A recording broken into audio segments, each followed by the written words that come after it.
Lebih dari 5 miliar manusia di zaman now atau sekitar 70% populasi dunia sudah memiliki ponsel.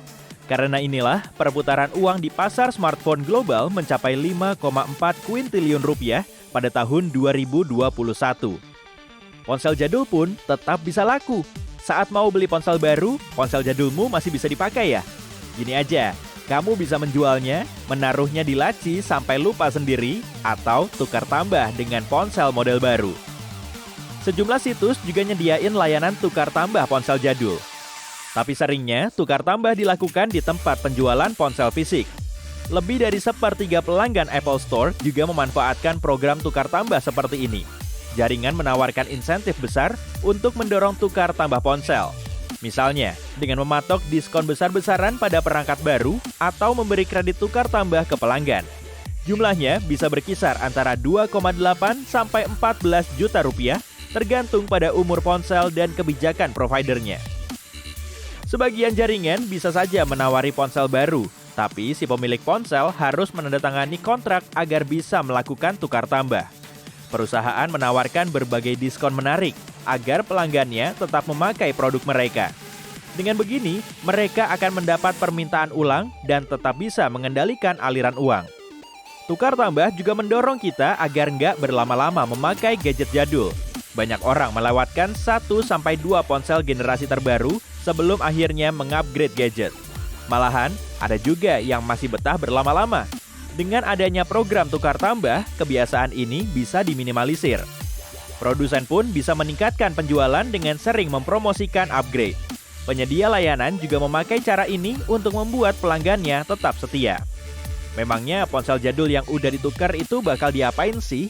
Tergantung pada kondisinya. Kalau smartphone-nya udah rusak, layarnya pecah, atau nggak bisa dipakai lagi, kemungkinan besar akan didaur ulang. Setelah ponselnya terkirim, bahan plastik dan logamnya dilelehkan, kemudian dijual lagi. Langkah seperti ini cukup efektif karena lebih ramah lingkungan daripada cuma dibuang begitu aja. Nah, bagian yang nggak bisa dilelehkan atau dijual lagi akan dibuang setelah melalui proses penguraian, agar limbahnya tetap ramah lingkungan. Rata-rata, 1 ton aluminium cair bisa dijual antara 2,8 sampai 14 juta rupiah. Lumayan kan? Apple berupaya menekan dampak buruk produknya terhadap lingkungan dengan mengembangkan program daur ulang. Perusahaan ini berambisi mencapai level karbon netral pada tahun 2030. Jadi sederhananya, karbon netral adalah keseimbangan antara penyerapan karbon dari atmosfer dan emisinya agar lingkungan tetap lestari. Untuk memproduksi iPhone 12, Apple menggunakan 100% bahan mineral langka yang bisa didaur ulang. Banyak produsen juga mulai menggunakan bahan daur ulang untuk memproduksi ponselnya. Apple bahkan sampai mengerahkan robotnya sendiri yang bernama Daisy untuk mendaur ulang ponsel. Daisy bisa membongkar 100 iPhone dalam waktu sejam, kemudian memilah sejumlah bahan yang bisa didaur ulang. Kalau nggak gini, bahan yang sudah dipilah bisa dikirim ke TPA. Ponsel jadul yang kondisinya masih bagus kemungkinan akan dijual ke pedagang grosir. Artinya, ponsel tadi masih bisa berfungsi meskipun ada sedikit retak atau goresan. Pusat tukar tambah dan penyedia layanan menjual gadget jadul ke pedagang grosir untuk selanjutnya dijual lagi secara borongan, terutama ke Eropa, Asia, Afrika Utara, dan Amerika Selatan. Satu iPhone XR 64GB bisa laku sekitar 1,2 juta rupiah saat dijual secara borongan. Kalau kondisinya masih bagus, penyedia layanan atau pusat tukar tambah kemungkinan akan menjualnya di e-commerce. Di platform ini, mereka bisa melakukan jual beli secara online.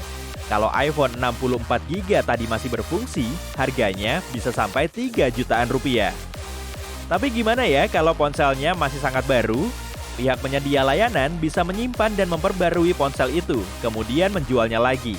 Kalau si pengguna menjualnya di situs penyedia layanan, harganya bisa naik sampai 1,4 juta rupiah. Pusat tukar tambah dan penyedia layanan juga bisa memodifikasi ponsel ini, lalu menjualnya lagi di sejumlah negara seperti Amerika Latin, India, dan Afrika. Dengan begini, perusahaan tersebut bisa bersaing langsung di pasar ponsel bekas sekaligus menghemat uang. Mereka bisa menjual satu gadget sampai 2 kali, tapi cuma dengan sekali produksi. Sebagian ponsel yang nggak terjual kemungkinan akan dikirim ke perusahaan asuransi yang bisa mengganti gadget hilang atau rusak ke pelanggannya. Bagian ini sangat penting di ponselmu. Layar termasuk salah satu komponen paling penting, sekaligus paling mahal. Harga layar ponsel Samsung Galaxy S20 Ultra 5G sekitar 1,1 juta per unitnya. Dan itu masih harga kisarannya loh. Ada juga chipset yang bisa kita juluki sebagai otaknya ponsel. Bagian ini berfungsi untuk mengontrol semua pengoperasian ponsel dan memastikan semua prosesnya berjalan mulus. Saat ini, ponsel 5G semakin ngehits dan harga chipsetnya juga ikut naik. Jaringan ponsel global ini lebih ngebut daripada jaringan yang terdahulu. Kapasitasnya sangat besar, andal, dan level performanya jauh lebih sip. Karena itulah, permintaannya juga ikut bertambah.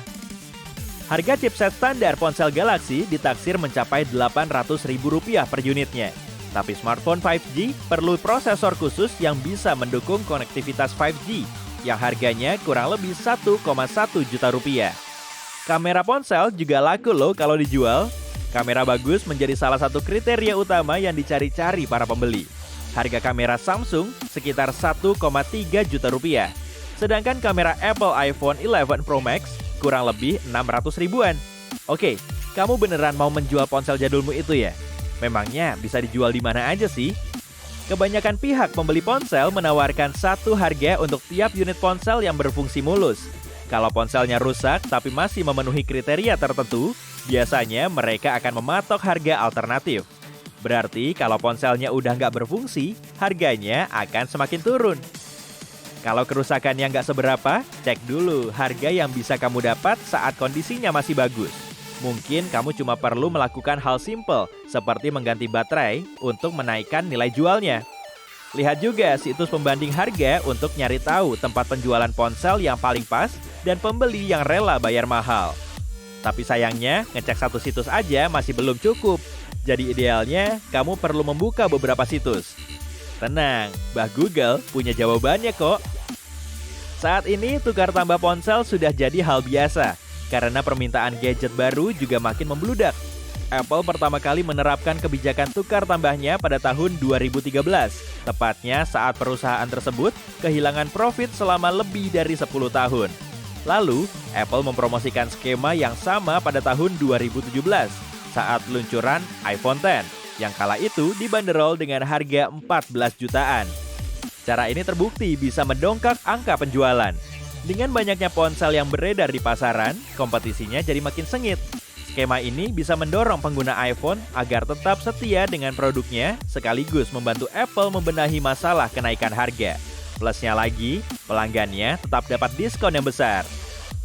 Sebelum ponsel jadulmu kamu tukar tambah, jangan lupa hapus semua datanya ya. Prosesnya akan jauh lebih praktis kalau di ponselmu terpasang SD card. Dengan begini, semua datamu bisa dipindah secara otomatis. Tapi kalau kamu terbiasa nyimpan foto dan nomor kontak di ponsel, hapus semuanya aja. Terlebih dulu, kamu perlu masuk ke settings. Untuk menghapus semua data di SD card, buka storage, lalu tekan erase SD card. Enkripsi ponsel kamu agar data yang sudah kehapus nggak bisa dipulihkan. Masuk ke settings, kemudian cari encrypt phone. Tapi proses ini bisa makan waktu sampai 1 jam. Nah, kalau udah, tinggal reset aja. Masuk ke settings lagi, cari backup and reset. Lalu, tekan factory data reset. Semua data di ponselmu akan langsung kehapus, sehingga data pribadimu nggak akan tersebar setelah gadgetmu ditukar tambah. Folder penyimpanannya bisa bervariasi di masing-masing ponsel, tapi langkah-langkahnya seharusnya sih sama.